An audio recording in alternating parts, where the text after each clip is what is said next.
श्रीराम जय राम जय जय राम।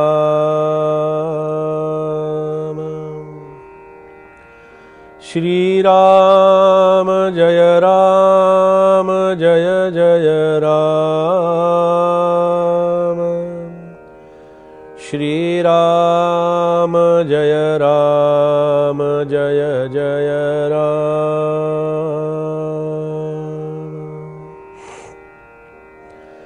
श्रीराम समर्थ श्रीराम।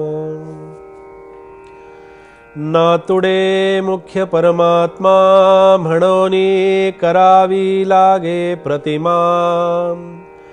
तैसा माया योगे महिमा वर्णीन सद्गुरूचा श्रीराम।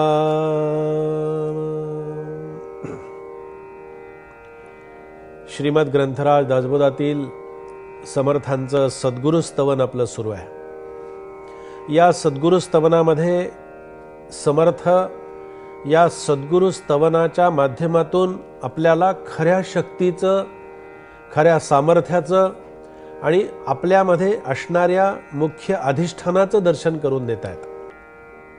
अध्यात्म क्षेत्रातली एखादी व्यक्ती आहे जी कीर्तनकार आहे, प्रवचनकार आहे, निरूपणकार आहे, या सगळ्यामध्ये जिचं काहीतरी नाव आहे, थोडंसं कर्तृत्व आहे, अशा व्यक्तीच्या समोर, अशा आध्यात्मिक व्यक्तीच्या समोर काय केलं जातं तर हभप, परमपूज्य, आदरणीय अशी काहीतरी एक वेगळी त्याच्या नावाच्या पुढे काहीतरी एक उपाधी लावली जाते।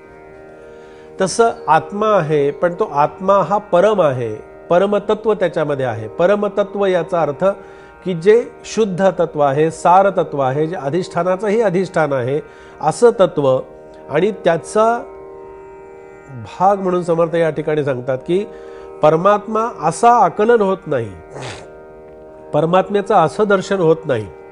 मनाला त्याच्यासाठी छंद लागावा लागतो, मनाला त्याच्यासाठी आवड लागावी लागते, मनाला त्याच्यासाठी गोडी निर्माण व्हावी लागते।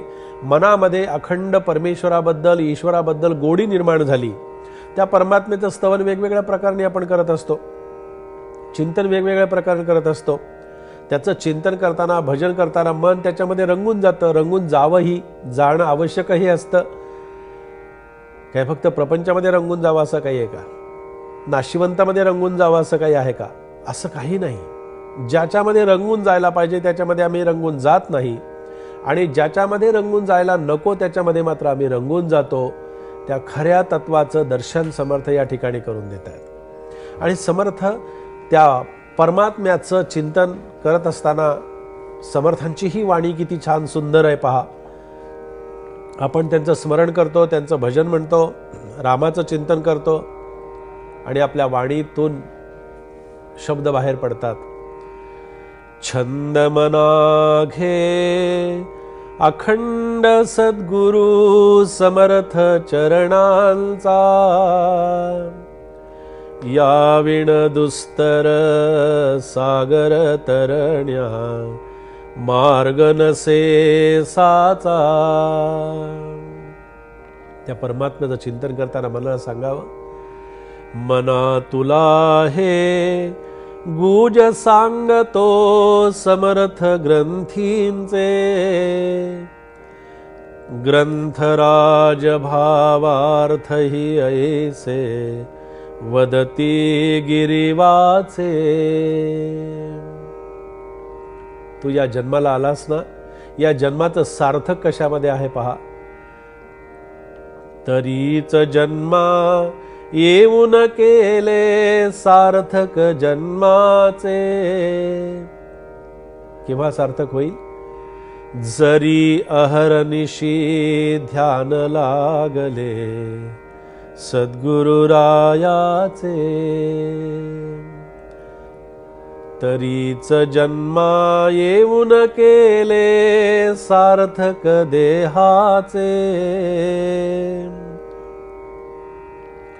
जरी अहर्निशी ध्यान लागले योगी रायाचे।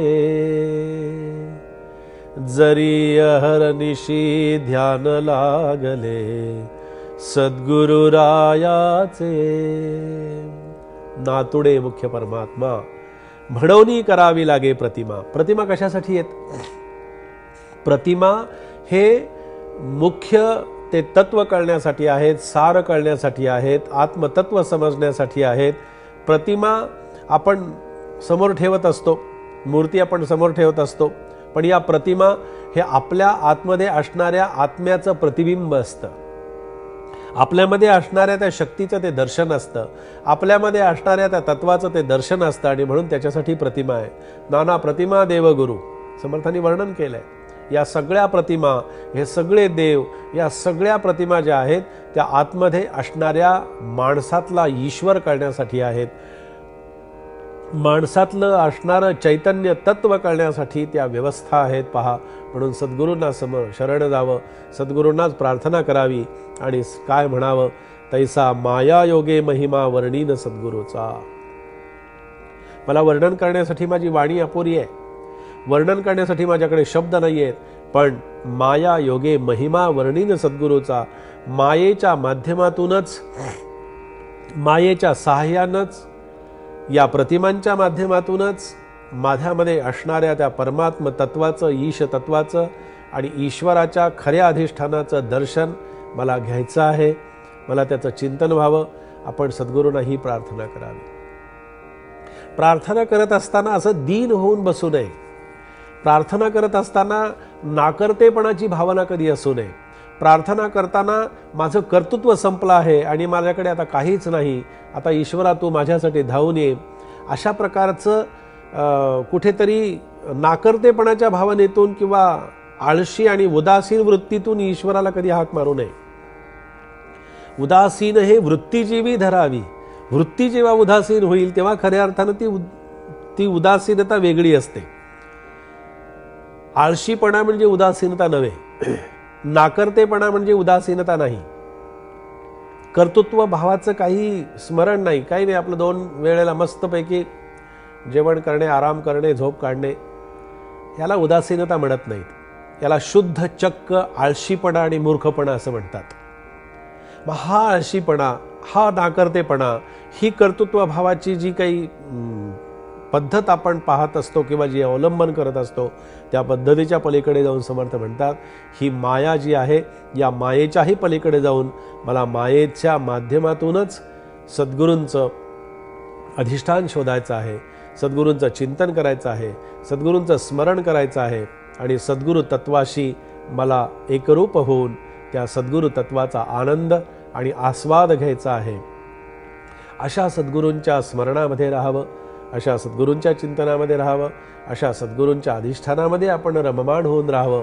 असाच हा समर्थांचा समर्थ संदेश आज आपण इथे श्रवण केलेला आहे. जय जय रघुवीर समर्थ.